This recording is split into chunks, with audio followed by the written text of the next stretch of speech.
Retour sur le plateau pour la deuxième partie de l'émission consacrée au référendum. Vous êtes toujours sur TM1. Cette fois-ci, nous allons nous intéresser à la laïcité. Et avec moi sur ce plateau pour évoquer ce deuxième thème, Monsieur Mohamed Kimbiri, vous êtes mandataire du courant du non au référendum. Bonsoir, merci d'avoir accepté notre invitation. Merci. Et Tcherno Aditiam, bonsoir. Merci également d'avoir accepté notre invitation. Merci. Avec vous, cher monsieur, comme je le disais tout de suite, nous allons parler de laïcité. C'est le mot qui fâche depuis un certain moment. Vous, des associations musulmanes, notamment la Limama, ont demandé à ce que le mot soit retiré du projet de nouvelle constitution. Et aujourd'hui, ils appellent à voter non pour le référendum du 18 juin prochain. Avant d'entrer dans le vif du sujet, nous allons d'abord regarder cette vidéo du ministre d'État, ministre de l'administration territoriale, le colonel Abdoulaye Maïga. Suivant. Nous avons fait un effort de définir ce principe de laïcité en indiquant que la laïcité n'est pas contre les religions. Je pense que quelque part, c'était un peu la préoccupation de certains compatriotes. Aujourd'hui, bon, malgré ces avancées, l'imam n'est toujours pas satisfait. Je voudrais ici préciser, c'est mon point de vue, juste ces deux arguments. Le premier argument, le principe de laïcité a toujours figuré dans toutes les constitutions du Mali depuis l'indépendance. Et quelque part, je crois que c'est ce principe de laïcité qui a permis l'émergence un peu de plusieurs associations et mouvements religieux, dont l'imama. Donc c'est quand même curieux que le principe qui a favorisé votre émergence puisse être combattu par une association. D'autant plus que nous avons fait l'effort de démontrer que la laïcité n'est pas du tout contre une quelconque religion. C'était leur revendication et je crois que quelque part, cette revendication a été prise en compte dans le projet de constitution. Le deuxième point, je ne suis pas du tout un sachant comme le professeur d'université ou d'autres politologues, mais lorsqu'on fait un diagnostic objectif de la crise dans laquelle nous sommes, je ne pense pas que le Mali soit dans une crise sécuritaire à cause de la laïcité. Et quelque part, la situation dans laquelle nous sommes, honnêtement, nous n'avons pas le luxe de nous polariser autour d'un mot. Le luxe de nous polariser autour d'un mot, le ministre, on vient de l'entendre, cette vidéo date du 10 mars dernier. Monsieur Kimbiri, que reprochez-vous à la laïcité?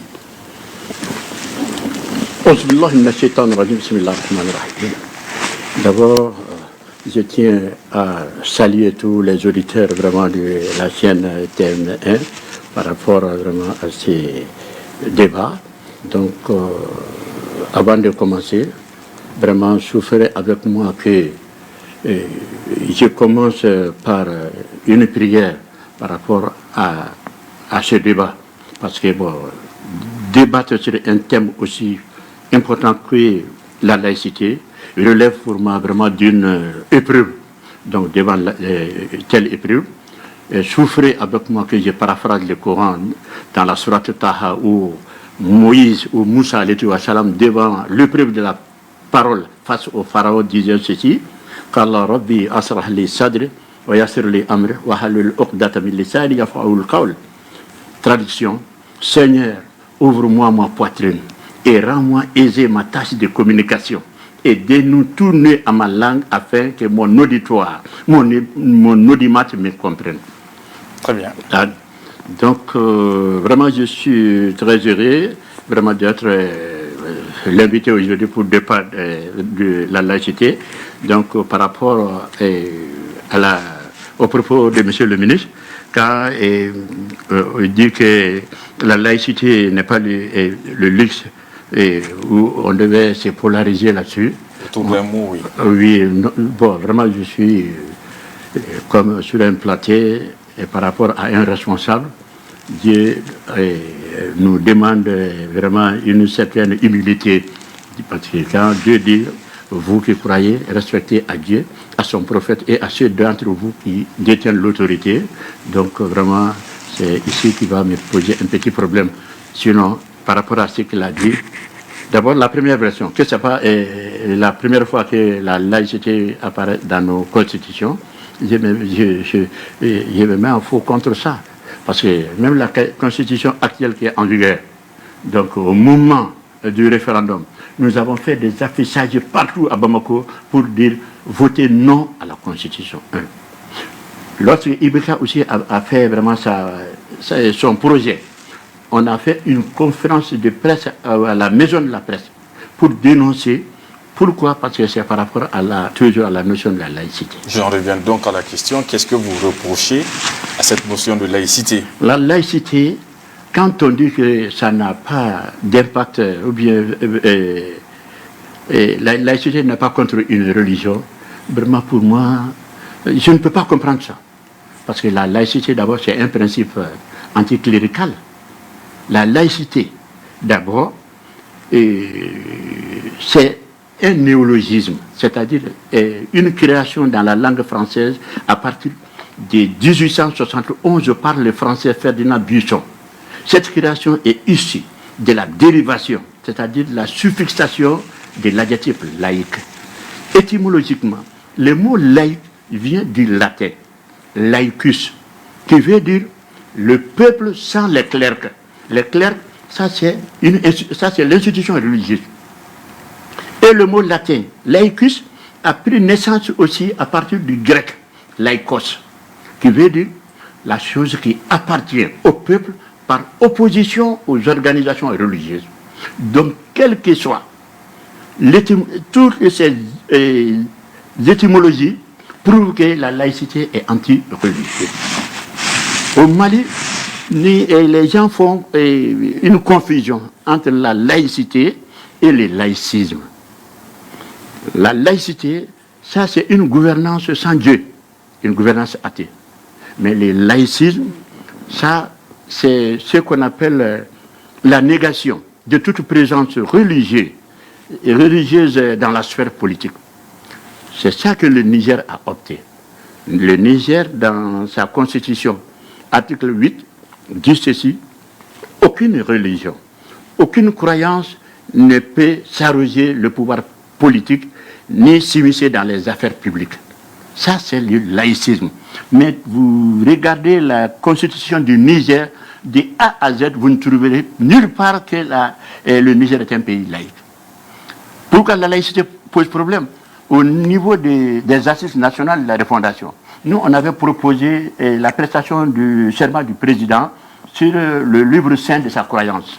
Mais à ma grande surprise, lorsque chose est venue, le projet est venu, on a vu que vraiment cela n'apparaît pas.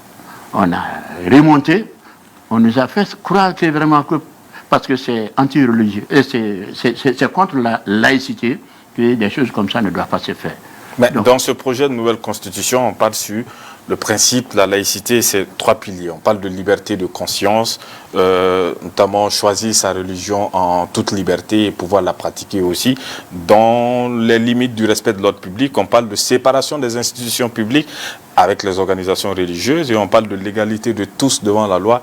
Quelles que soient les croyances ou les convictions des gens, qu'est-ce que, dans ces différents piliers-là, il peut avoir comme contre la religion, comme ce que vous êtes en train de décrire? Ce que je ne comprends pas, c'est cet envoûtement, cet ensorcellement pour le mot laïcité. Là, l'imam avait fait une proposition, c'est-à-dire une contre-proposition, une proposition de suppléance. C'était la multiconfessionnalité. L'état multiconfessionnel, qu'est-ce que ça signifie? Cela suppose que consiste à faire que la religion majoritaire ou la religion dominante ne soit pas imposée à tous, que les autres confessions puissent exister et vivre leur foi sans pour autant partager la foi majoritaire. Donc, c'est en un mot la coexistence pacifique entre les religions. Et ce que je viens de citer s'affiche d'ailleurs sur l'écran tout de suite. Je vais demander à M. Aditiam, parle de laïcité, comme le ministre l'avait dit. Ils ont fait l'effort même d'ajouter un article, c'est l'article 32, qui dit que la laïcité ne s'oppose pas à la religion et aux croyances. Objectif de promouvoir et conforter le vivre ensemble fondé sur la tolérance, le dialogue et la compréhension mutuelle. Est-ce que vous comprenez tout ce débat autour du mot? Parce que certains Maliens considèrent que c'est un débat autour d'un seul mot. Est-ce que vous comprenez ce débat? Bismillah ar-Rahman ar-Rahim. Allahumma salli ala Muhammad wa ala Muhammad. Je vous remercie beaucoup. Et je remercie la direction de MT1, TMR pour m'avoir invité et m'associer à ces débats. Et pour comprendre la laïcité à la malienne, avec l'esprit malien, ce n'est pas les mots, mais l'histoire et les faits. La France, en 1905, a décidé la séparation entre la religion et l'État. Et la France a appliqué cette loi-là dans toutes ses colonies, les 15 pays colonisés par la France. Mais avant l'arrivée de la France, avant la colonisation, comment ces pays-là vivaient? Est-ce qu'ils avaient leur liberté de croyance ou pas? Mais quand la France est venue et qu'il a imposé la laïcité, les gens, les citadins, le peuple a refusé. Nous avons refusé ça au Soudan français. Voilà. Parce que cette séparation, dans l'esprit islamique, dans l'éducation islamique, dans la formation islamique, l'homme appartient à Dieu. Quand on dit en Europe, il faut donner à César ce qui appartient à César et à Dieu ce qui appartient à Dieu, César appartient à Dieu. Est-ce que vous voyez? Moi, ma vie, ma mort appartient à Dieu. Donc, il n'y a pas de séparation dans l'esprit islamique, dans la religion musulmane. Mais comme ça a été imposé par la force, par les colonisateurs, donc les gens ont accessé pendant 72 ans. Mais pendant 72 ans, les gens se sont révoltés contre la France. La dernière personne qui s'est révoltée contre la laïcité à la française, c'est Cheikh Hamaoula. Et il a dit, je ne veux pas votre système. Je veux vivre ma vie loin de vous. Je n'ai pas besoin de vous et vous n'avez pas besoin de moi. Mais il a été déporté. Ça, c'est de deux. Les conséquences de la laïcité à la française, qui continue jusqu'à nos jours, c'est la marginalisation de tous les arabophones, de tous ceux qui ont étudié la langue arabe, de tous ceux qui sont allés dans les écoles coraniques, parce qu'il y avait deux systèmes. Ben, comment on peut mettre ça sur le dos de la laïcité? Je viens. C'est la laïcité, c'est la séparation de l'éducation morale dans les écoles publiques. Parce qu'on ne parle plus du Dieu à l'école publique. Celui qui veut enseigner ses enfants à la religion, l'école confessionnelle, allez-y dans les vestibules. Ils n'ont pas de carte d'identité, ni des actes de naissance, ni rien, marginalisé. Et ils n'ont pas de revenus. Je vais vous donner pourquoi j'ai écrit ce livre-là. En 1993, l'islam et laïcité au Mali en 1993. Pourquoi? Parce que j'ai enseigné au lycée Bouyagui Fadiga, qui est l'école publique.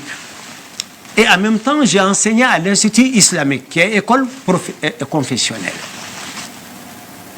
Donc j'ai fait la comparaison entre les deux écoles. J'ai trouvé des Maliens à l'école publique et des Maliens à l'école Médersa. À l'école Médersa, les parents qui envoient ses enfants à l'école Médersa, ce n'est pas des Maliens, mais en même temps, chaque mois, ils payent de l'argent pour l'éducation de leurs enfants, religieusement. Et à l'école Biagui Fadiga et autres, qui sont des écoles publiques, au contraire, c'est l'État qui paye non seulement les tables bancs, les maîtres, et en même temps, les enseignants sont assurés. Là, il y a une inégalité où il n'y en a pas. Ok, très bien. Mais est-ce qu'au final, on voit que vous avez des griefs autour de la laïcité? Qu'est-ce qui, selon vous, au-delà de ce que vous venez de citer, on a cette liberté du culte aussi qui est garantie. Le Mali n'est pas qu'un pays qui est un pays musulman. Il y a cette liberté du culte qui est garantie et la laïcité aussi permet cela. Donc, est-ce qu'il ne faut pas préserver justement aussi la laïcité pour ça et aussi ce principe de séparation des pouvoirs qui, dans les faits, si on le voit, c'est déjà dans la Constitution de 92, n'est pas respecté puisqu'on voit des la sphère politique qui est... il y a cette intrusion-là, notamment des religieux dans la sphère politique, on voit que dans les faits, ce n'est même pas respecté au final. Mais ce qui est le grand problème au Mali, ça c'est la mauvaise interprétation même de la laïcité. Parce que le sens qu'on donne et le sens que les Maliens veulent donner à la laïcité et l'esprit et la lettre de la laïcité, il y a une grande différence. Par exemple, ce que mon frère vient de le dire, la laïcité de l'école publique. C'est l'article, depuis à la veille de l'indépendance. Par exemple, la première loi, c'était la loi 59-42 PCG du 28 mars 1959, relative aux organisations religieuses et congrégations. Cette loi, dans son article 15, dit ceci. C'est toujours par rapport à l'école publique. La même loi a été interprétée aussi, même après l'indépendance, et dans une autre loi qu'on appelle la loi 86 et ANRM du 21 juillet 1961. Tout ça, c'est par rapport à la laïcité de l'enseignement. C'est là interdit. Donc, d'après cette loi, l'enseignement religieux ne peut être donné aux enfants inscrits dans les écoles publiques qu'en dehors des heures de cours. Donc, dès ici, il y a marginalisation. Donc, quand on dit que la laïcité n'est pas contre une religion, mais avec cette loi seulement, c'est une exclusion. Il y a ça. Et puis, je ne peux pas comprendre dans un pays comme le Mali, où nous avons toujours collaboré ensemble. Par exemple, lors des crises au Mali, je suis le premier secrétaire à l'organisation du Haut Conseil islamique.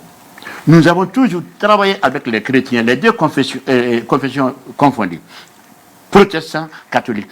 Lorsqu'il y a crise, on s'associe et vraiment les médiations, on a toujours fait ensemble. On a toujours fait. Et puis il y a une parfaite entente entre nous. Laïcité, l'origine, avant l'indépendance, on était encore unis. Mais est-ce que cette parfaite entente peut perdurer si on pousse le débat sur la laïcité, là, on pousse le débat loin par rapport à cela? Oui, parce qu'on donne la définition qu'on est en train de donner à la laïcité, et ce n'est pas la définition réelle. C'est ça le problème au Mali. C'est ça le problème. On veut dire que chacun doit faire sa religion, chacun est libre de pratiquer la religion de son choix sans heurter vraiment qui que ce soit. Mais est-ce qu'elle ne permet pas cela aujourd'hui? Non. Cette laïcité? Non, mais ce n'est pas la laïcité qui est appliquée chez nous, mais c'est maintenant la laïcité qui est appliquée chez nous, c'est toujours l'irreligion qu'il faut dire la vérité. Ce n'est pas la séparation entre les choses, c'est ce qu'on appelle... J'ai des problèmes, parce que bon, même par rapport à ceux qui ont conçu vraiment ce projet, je serai obligé de vous dire un adage d'un ancien président américain, Abraham Lincoln. Il dit, on peut tromper une partie du peuple tout le temps. Tous les peuples, une partie du temps. Mais on ne peut jamais tromper tous les peuples tout le temps. Mais selon vous, quelle religion ou même au-delà, quel culte n'est pas aujourd'hui dans cette liberté de pratiquer comme il le souhaite? Mais par rapport à nos propositions, par exemple, que ce soit au niveau des assises nationales, que ce soit dialogue national inclusif, on a toujours proposé. Par rapport à la prestation du serment, nous avons dit, le président élu prêtera serment sur le livre saint de sa croyance. Si le président n'est même pas croyant, on a même fait allusion à la constitution béninoise dans son article 52, qui commence par devant Dieu, comment dire, le peuple, les aïeux, le monde des aïeux. Voilà. Alors, M. Thiam, il y a beaucoup aussi qui estiment que ce débat n'a finalement qu'une visée politique. où des religieux veulent se positionner pour des échéances à venir. Qu'est-ce que vous répondez à cela? Moi, je ne suis pas comme ça. Moi, personnellement, je ne me mets pas à leur place. Je suis dans le juste milieu. Vous savez, pendant 72 ans, la France nous a colonisés. On n'a pas entendu ces débats-là. Et de l'indépendance jusqu'à nos jours, jusqu'au projet de la nouvelle constitution, c'est là où le débat a commencé à susciter. D'accord? En toute sincérité, c'est seul Modibo Keïta qui avait compris les Maliens et le Mali. Les réformes de 62 de l'éducation nationale, Modibo a compris que les écoles médersa et les écoles coraniques, ces élèves-là sont des Maliens. Donc il faut valoriser la langue arabe et la religion aussi. Et c'est pourquoi il a créé l'école franco-arabe, lycée franco-arabe à Tombouctou. Et il a nationalisé l'école franco-arabe qui est à Dar Salam vers l'énergie, grâce à Modibo. C'était une école confessionnelle. Donc, la langue arabe était devenue une deuxième langue. Et il avait proposé, tous les promoteurs des écoles médersa sont des directeurs, recrutés à la fonction publique. Les enseignants aussi, la même chose. Les élèves sont des élèves de l'État. Et il y aura un programme unique, fait par le Mali lui-même. N'est-ce pas? C'était ça le réforme, l'intention de Modibo Keïta, et Abdoulaye Sangaré était le ministre de l'Éducation nationale en son temps. D'accord? Donc, depuis la rupture en 68, ce projet-là a été bloqué.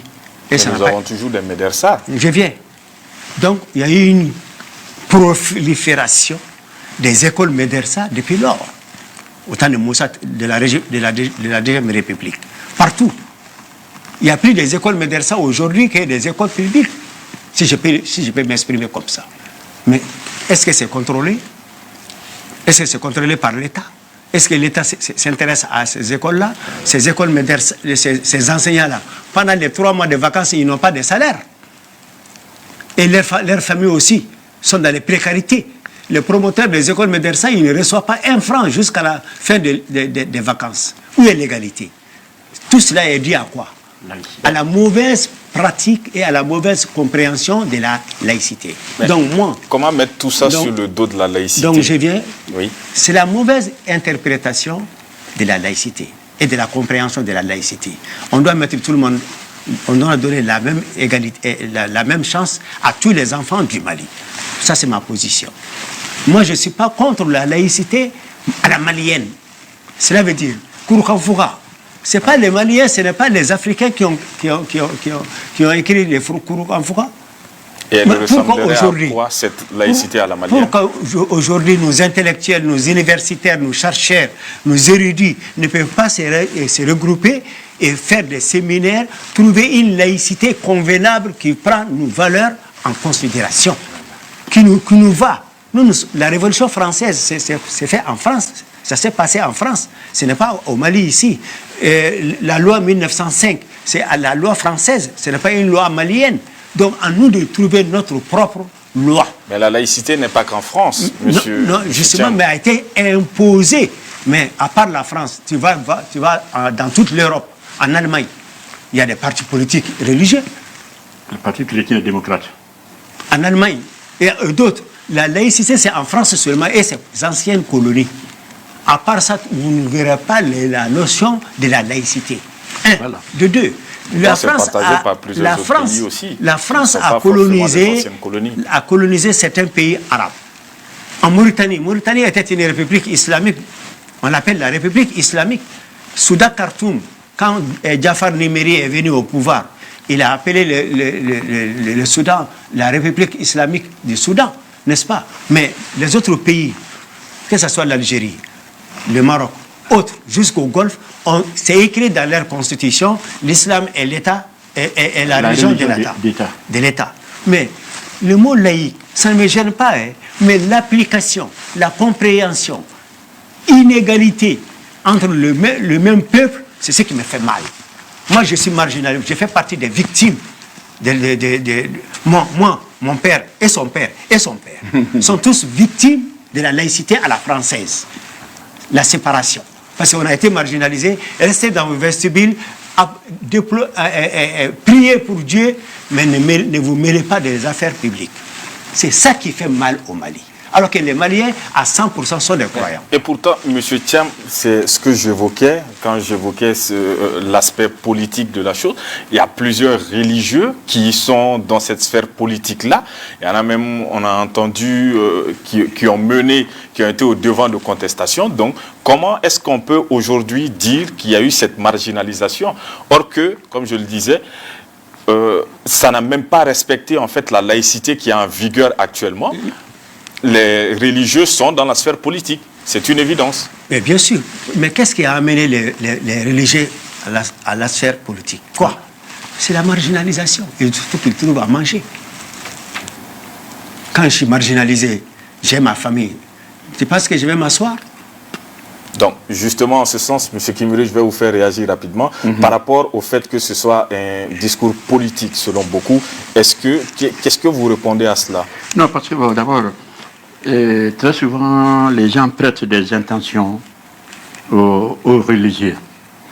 Et au Mali, le plus grand problème chez nous, c'est que vraiment, on a mis de côté nos valeurs ancestrales. Quand vous voyez les acteurs de différentes constitutions, que ce soit la première constitution jusqu'à celle d'aujourd'hui, que ce soit la constitution du 22 septembre 1960, la constitution du 2 juin 1974 et la dernière, la constitution du 25 février 1992, en aucun moment de l'histoire, les acteurs de ces différentes constitutions n'ont songé vraiment faire un saut en arrière dans l'histoire et de se rappeler de l'une des plus vieilles constitutions de l'Afrique, rédigée depuis 1236, la constitution du Mandé ou la charte de Kourou-Kanfouga. Le malheur, lorsque une fois j'ai demandé la nouvelle constitution, pourquoi ne figure pas la charte de Kourou-Kanfouga, qui doit être notre référence, parce que même il faut voir en France, la constitution française, la France est basée sur des références. La France dit au niveau du préambule, le peuple français se réfère toujours à la déclaration de 1789. En Grande-Bretagne, nous avons ce qu'on appelle la Grande Charte de 1215, habeas corpus de 1678, ou bien Bill of Rights.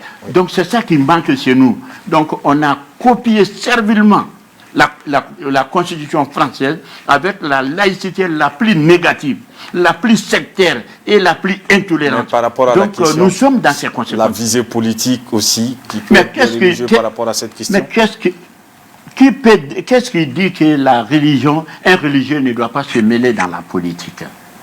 La politique, c'est quoi d'abord? Parce que même la laïcité, on définit mal tellement la politique et la laïcité que maintenant c'est même une chose, c'est la politique aussi. Parce que pour moi, le peu que j'ai étudié en droit constitutionnel, la politique étymologiquement, le mot vient du grec polis, qui veut dire la cité. Donc la politique, c'est la science du gouvernement des États. C'est l'art de gouverner un État et de régler ses rapports avec les autres. C'est en un mot l'ensemble des affaires qui concernent l'État. Comment un musulman peut se mettre à côté pour observer cela entre les mains des politiciens? De 92 à maintenant, combien de coups d'État? Parce que nous sommes mis de côté. C'est ça le problème. C'est ça le problème. Nous, on ne se laisserait plus vraiment comme une bête électorale de qui que ce soit.